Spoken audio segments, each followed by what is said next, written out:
Satyabhama Institute of Science and Technology, Chennai. Satyabhama Institute of Science and Technology, Chennai. Kanyakumari மாவட்டம் குளச்சல் முட்டம் தேங்காய்பட்டின பகுதிகளில் கடல் சீற்றத்துடனே காணப்படும் நிலையில் சுமார் 7 அடி உயரத்தில் அடுத்தடுத்து ராட்சச அலைகளும் எழும்பி வருகிறது. கூடுதல் விவரங்களோடு எமது செய்தியாளர் ஆனந்த் இணைகிறார். வணக்கம் ஆனந்த், மேலும் விவரம். வணக்கம் ஜெயஸ்ரீ. கன்னியாகுமரி மாவட்டம் அரபிக்கடல் பகுதிகளில் கடந்த சில நாட்களாக காற்றுடன் கூடிய கனமழை பெய்ததோடு கடல் சீற்றமும் காணப்படுகிறது. இதனால் மீனவர்கள் கடலுக்கு மீன் பிடிக்க செல்ல மீன்வளத்துறை சார்பில் தடையும் விதிக்கப்பட்டிருந்தது.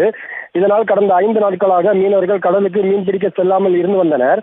தற்போது மீண்டும் தென் தமிழக கடலோர பகுதிகளில் நிலவி வரும் வளிமண்டல சுழற்சியால் தென் தமிழக கடல் பகுதி, அரபிக்கடல், கேரளா கடல் பகுதிகளில் பலத்த சூறைக்காற்று வீசுவதோடு கடல் சீற்றத்துடன் காணப்படும் என்றும் மீனவர்கள் கடலுக்கு மீன்பிடிக்க செல்ல வேண்டாம் என வானிலை ஆய்வு மையம் எச்சரிக்கை விடுத்திருந்த நிலையில் ஆழ்கடல் மீன் தொழிலில் ஈடுபடும் விசைப்படகு மீனவர்கள் உடனடியாக கரை திரும்பவும் மீன்வளத்துறை சார்பாக உத்தரவிடப்பட்டுள்ளது. இந்த நிலையில் இன்று குளச்சல் முட்டம் தேங்காய்பட்டம் சுற்றுவட்டார கடல் பகுதிகளில் சூறைக்காற்றுடன் கடல் சீற்றத்துடனே காணப்படுகிறது. சுமார் 7 அடி உயரத்தில் அடுத்தடுத்து ராட்சச அலைகள் எழும்பி வரும் நிலையில் சுமார் 20க்கும் மேற்பட்ட மீனவர் கிராமங்களைச் சேர்ந்த மீனவர்கள் கடலுக்கு மீன்பிடிக்க செல்லாத நிலையில் 15,000 மேற்பட்ட ஃபைபர் படகு மற்றும் 400க்கும் மேற்பட்ட விசைப்படகுகள் பாதுகாப்பாக துறைமுகத்திலே நிறுத்தி வைக்கப்பட்டுள்ளது. எஞ்சியுள்ள விசைப்படகு மீனவர்களும் கரை திரும்பி வருகின்றனர். ஜெயஸ்ரீ, விவரங்களுக்கு நன்றி ஆனந்த்.